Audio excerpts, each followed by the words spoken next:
이밤의 일상 속 과학 이야기 5장 일상 속의 과학기술 3. 더 선명한 영상을 향하여 몇 년 전 학회 참석차 시카고를 방문한 적이 있습니다. 학회 리셉션 장소가 유명한 미술박물관인 시카고 미술원이었습니다. 그곳에는 그랑자트 섬의 일요일 오후라는 작품이 있는데 미술의 문외한인 저도 알아볼 정도로 유명한 작품입니다. 이 그림의 특징 중 하나는 무수히 많은 점을 찍어 그림을 그리는 점묘화 기법을 쓴 점입니다. 가까이서 보면 반복된 점들의 연속이지만 멀리서 보면 점들은 면을 이루어 큰 그림을 완성합니다. 현대 디스플레이 장치의 원리는 대부분 점묘화 기법이라 할 수 있습니다. 무수히 많은 점이 모여 평면 영상을 표현합니다. 이 세밀한 점을 디스플레이 장치에서는 픽셀 또는 화소라고 부릅니다. 브라운관 TV부터 이러한 원리를 이용했습니다. 우선 가로줄 400여 개와 세로줄 600여 개로 스크린을 잘라 수많은 격자점을 만듭니다.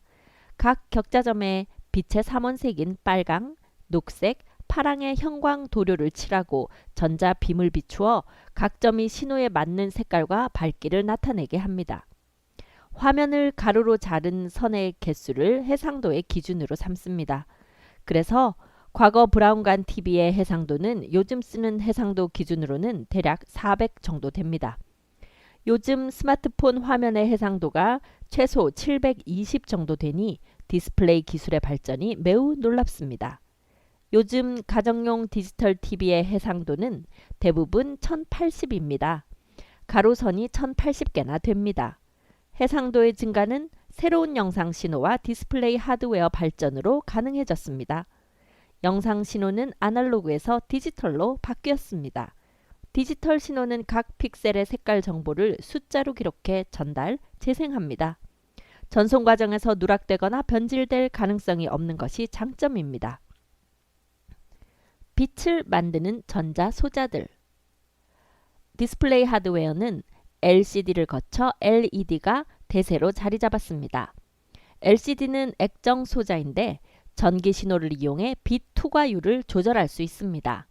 LCD는 자체적으로 빛을 만들어내지는 못하기 때문에 백라이트라는 광원이 LCD 뒤에 있어야 합니다. 각 픽셀에는 빨강, 녹색, 파랑의 세 가지 컬러 필터가 있고 예컨대 액정 소자가 백라이터 광원을 모두 투과하면 흰색이 되고 파란 필터에 빛이 투과하지 못하게 되면 빨간 빛과 녹색 빛이 섞여서 해당 픽셀은 노란 빛이 됩니다. 초기에는 형광등과 유사한 광원을 백라이트로 썼으나 이것이 LED로 교체되면서 매우 얇고 전기 효율도 좋은 LED TV가 나오기 시작했습니다. 기술적으로 LED TV도 여전히 LCD를 사용하지만 마케팅 차원에서 이렇게 이름 지은 것으로 보입니다. 디스플레이 하드웨어 기술의 다음 주자는 OLED입니다. 재료로 유기화합물을 이용하기 때문에 유기물을 뜻하는 오거닉에서 머리 글자를 따서 지은 이름입니다. OLED는 전기 신호를 받아 자체적으로 빛과 색을 나타냅니다. 그래서 백라이트가 필요 없고 색 표현력이 좋습니다. 다만 단가가 비싸고 대형화가 어려웠습니다. 그래서 과거에는 주로 스마트폰에 많이 썼지만 이제 기술이 발전하여 TV에 OLED가 사용되기 시작했고 제조사들의 경쟁도 매우 치열합니다. LED에 대해서 조금 더 자세히 알아봅시다. LED는 발광 다이오드라고 불리는 전자소자로 전자가 가진 전기 에너지를 빛 에너지로 바꿔주는 반도체의 일종입니다. 전자에서 어떻게 빛이 나오는지는 양자 도약을 이용하면 쉽게 설명할 수 있습니다. 양자역학의 완성에 크게 기여한 과학자 닐스 보어는 원자의 모습을 다음과 같이 추측했습니다. 가운데 원자 핵이 있고 그 주변을 전자들이 여러 층의 궤도를 따라 도는데 이 궤도층은 불연속적이라고 생각했습니다. 왜냐하면 여러 가지 실험을 통해 전자가 원자 속에서 연속적인 에너지를 가질 수 없다고 알려져 있었기 때문입니다. 즉 원자 핵에 가까운 궤도를 도는 전자도 있고 먼 궤도를 도는 전자도 있다고 생각했습니다. 그리고 실험적으로 전자에 에너지를 주면 아래쪽 전자가 위쪽 궤도로 가고 위쪽 궤도의 전자가 아래쪽으로 옮겨갈 때는 빛이나 전파 형태로 에너지가 나오는 것이 확인되었습니다. 전자가 궤도 위에서 옮겨 다니는 것을 양자 도약이라고 부릅니다. 이후에 밝혀진 양자역학 이론에 따르면 전자는 특정 궤도를 두는 것이 아니라 확률적으로만 존재한다고 합니다. 그렇지만 불연속적 궤도를 이용한 보호의 설명 덕분에 전자의 복잡한 에너지 현상을 쉽게 이해할 수 있습니다. LED는 N형 반도체와 P형 반도체를 붙여서 만든 다이오드라는 전자소자입니다. 이 책에 반도체를 다룬 부분이 있으니 같이 읽어보시길 추천합니다. 다이오드에 전기가 통하도록 연결해주면 N형과 P형 반도체의 접합 부분에서 전자가 전공에 들어가는 현상을 발견할 수 있습니다. 전공에 들어가면서 전자는 에너지가 낮아지는데 낮아진 에너지가 전자기파의 형태로 방출됩니다. 반도체 재료와 성분을 조절하여 빛이 방출되게 만든 것이 바로 LED입니다. LCD를 기반으로 하는 일반 LED 화면과 OLED 화면을 구별할 수 있는 방법이 있습니다. 조명이 꺼진 깜깜한 방에서 디스플레이 화면을 켠 뒤 검정색 부분이 화면에서 어떻게 보이는지 확인해 보세요. 만약 검은색 뒤에서 약간의 빛이 새어 나오면 그것은 일반 LED 화면입니다. 검은색 주변으로 빛이 새어 나오지 않고 완전히 검은색으로 표현되면 OLED 화면입니다. 해당 부위의 OLED 소자에 전기가 전혀 공급되지 않아 불이 켜지지 않기 때문입니다. 2010년 즈음부터 일반 전자제품 매장에서도 볼 수 있게 된 4K 디스플레이는 해상도 1080 화면 4개를 가로 세로로 이어놓은 해상도를 가집니다. 10여 년이 지난 지금은 4K를 다시 4개 합해 놓은 8K 디스플레이가 시장의 반응을 기다리고 있습니다. 스크린 바로 앞에서 보아도 점을 구별하기 쉽지 않아 매우 현실감 있고 깨끗한 화면을 보여줍니다.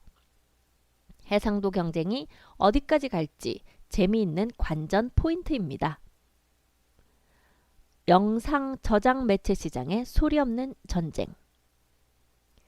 디스플레이의 발전과 더불어 영상 데이터 저장 매체도 급격히 발전했습니다. VHS라고 불리던 비디오 테이프를 지나 한동안 DVD가 시장을 장악했고 지금은 블루레이가 선두주자 자리를 이어받았습니다. 재생장치에 사용되는 레이저가 파란색이기 때문에 블루레이라고 이름 지었다고 합니다. 블루레이 영상의 기본 해상도는 1080인데 이는 대략 4개의 DVD 화면을 합해 놓은 정도의 해상도입니다. 2000년대 중반에 블루레이와 더불어 HD DVD라는 유사한 방식의 영상 매체도 시장에 소개되었습니다. 차세대 DVD 표준 전쟁이라고도 불린 이 두 표준의 경쟁은 무려 5년 가까이 지속되었습니다. 당시 시장에는 같은 영화가 블루레이로도 나오고 HD DVD로도 나왔습니다. 플레이어도 두 종류가 있었고 두 기능을 합친 기계도 있었습니다. 서로 호환이 되지 않아 제조사와 사용자 모두 불편해했습니다. 결론적으로 블루레이가 승리하여 지금은 HD DVD 포맷은 볼 수 없습니다. 이 표준 경쟁에서 블루레이가 승리한 것은 기술이 월등했기 때문이 아닙니다. 두 기술은 비슷한 수준의 첨단 기술이었죠. 결정적인 요인은 블루레이를 개발한 회사 소니의 사업 능력이라고 봐야 하겠습니다.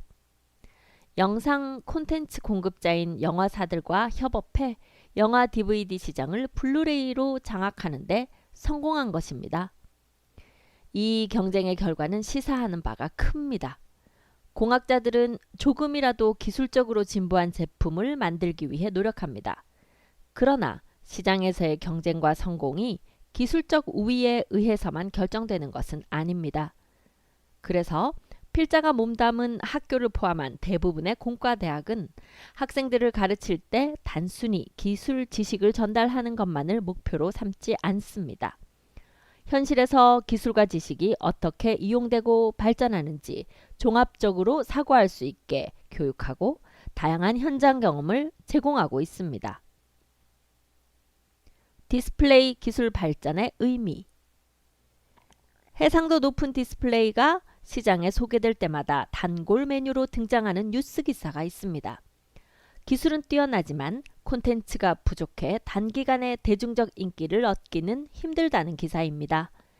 맞는 말이지만 디스플레이 시장과 영상 제작 및 저장 표준이 어떻게 발전하는지 이해할 필요가 있습니다.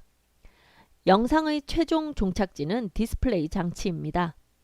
아무리 좋은 영상을 찍더라도 디스플레이 장치가 영상의 고화질을 나타내 줄 수 없다면 고화질 영상을 만드는 노력은 하나마나 한 것이 되겠지요. 예컨대 만약 흑백 TV만 존재한다면 컬러 영상을 찍는 카메라는 무용지물이 되는 것처럼 말입니다. 그래서 영상을 제작하고 그것을 담는 미디어를 만드는 모든 작업은 종착지인 디스플레이의 기술 수준에 제한을 받습니다. 이 말은 영상 제작과 미디어 기술이 성장하려면 디스플레이 기술이 한 발 앞서 발전해야 한다는 뜻이기도 합니다. 비록 4K 콘텐츠가 아직은 풍부하지 않지만 얼리 어댑터들이 4K 디스플레이를 구매하면 영상 공급 업계는 더 많은 4K 영상 제작에 눈을 돌릴 것이고 이에 따라 관련 기술 개발도 수반되는 것입니다. 디지털 카메라. 이번에는 영상을 담는 디지털 카메라의 작동 원리도 알아봅시다. 전기를 받아 빛을 내뿜는 LED라는 반도체 소자를 디스플레이에 사용한 것처럼 카메라에는 빛을 받아 전기를 만들어내는 광다이오드라는 반도체 소자를 이용합니다. 디스플레이에서 빨강, 파랑, 초록의 세 가지 빛을 섞어서 표현하는 것처럼 영상을 찍을 때도 이 세 가지 색을 따로 감지해야 합니다. 이를 위해 그림 5-4와 같은 패턴을 이용합니다.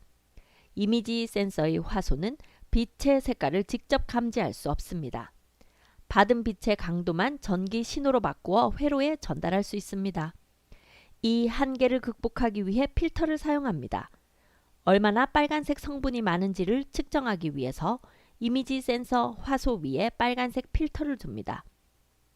디스플레이의 화소처럼 빨간색, 파란색, 녹색이 필요하며 그림처럼 생긴 베이어 필터 패턴이 많이 사용되고 있습니다. 여기에 두 가지 의문점이 생깁니다. 왜 녹색이 다른 두 색에 비해 더 많이 배치되어 있을까요? 그것은 바로 우리 눈이 영상을 감지할 때 녹색을 더 예민하게 느끼기 때문입니다.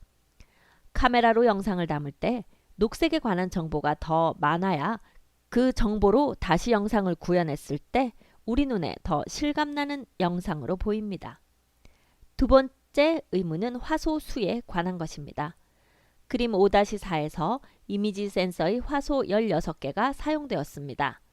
그런데 빨강, 초록, 파랑이 모두 모여야 하나의 컬러 화소가 만들어집니다. 따라서 그림 5-4에서 컬러 화소는 4개만 만들 수 있습니다. 이미지 센서의 화소 수가 영상 데이터에서 4분의 1로 줄어드는 단점을 보완하기 위해 센서 정보를 처리하여 원래 센서의 화소 수로 다시 늘려주는 데이터 후처리 과정이 반드시 필요합니다.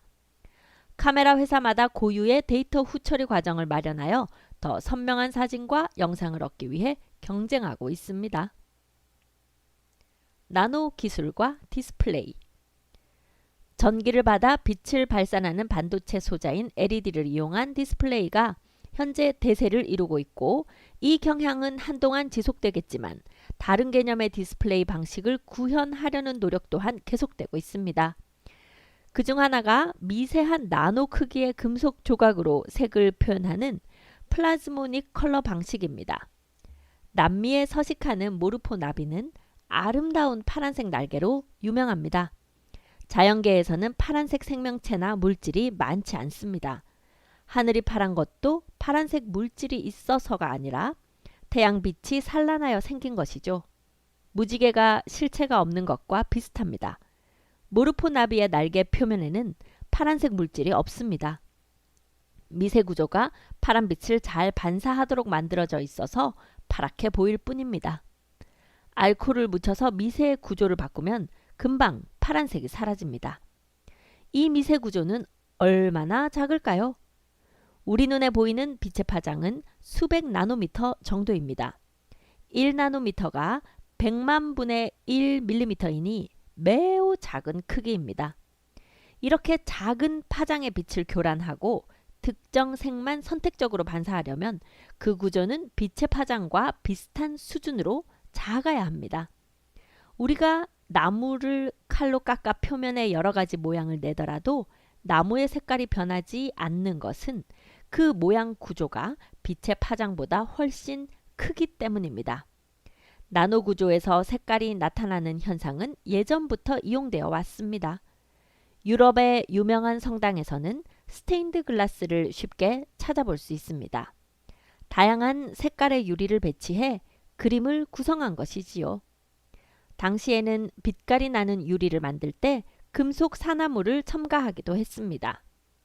이러한 금속 화합물은 물감처럼 자체의 색깔로 유리를 물들이는 것이 아니라 미세한 구조가 빛을 교묘하게 분산시키고 금속 화합물 속에 전자와 빛이 상호작용하여 아름다운 빛을 만드는 것입니다. 이러한 현상을 플라즈모닉 효과라고 합니다. 이 효과를 이용하면 금속의 표면을 미세하고 정교하게 깎아서 색깔이 있는 그림을 그릴 수 있습니다. 만약 금속 표면의 미세 구조를 빠른 시간 안에 마음대로 바꿀 수 있다면 움직이는 그림도 만들 수 있겠죠. 이런 아이디어를 기반으로 플라즈모닉 디스플레이가 연구되고 있습니다. 자체에서 빛이 나오는 것이 아니기 때문에 마치 그림책을 보는 것처럼 빛을 비추어서 보는 형태의 디스플레이가 될 것입니다. 소비 전력도 지금의 디스플레이들에 비하면 매우 낮을 것입니다. 더욱 매력적인 부분은 나노 구조를 이용하기 때문에 화소에 해당하는 화면의 최소 단위를 비약적으로 작게 만들 수 있다는 점입니다. 상상 이상의 해상도를 구현할 수 있을지도 모르죠. 아직은 연구 단계이고 상용화까지는 많은 문제를 해결해야 합니다. 브라운관 TV가 처음 나왔을 때 누구도 3,300만 개의 화소로 이루어진 8K 디스플레이가 나올 거라고 상상하지 못했을 겁니다. 10년, 20년, 30년 뒤에는 어떤 디스플레이 장치가 나올지 무척 궁금합니다.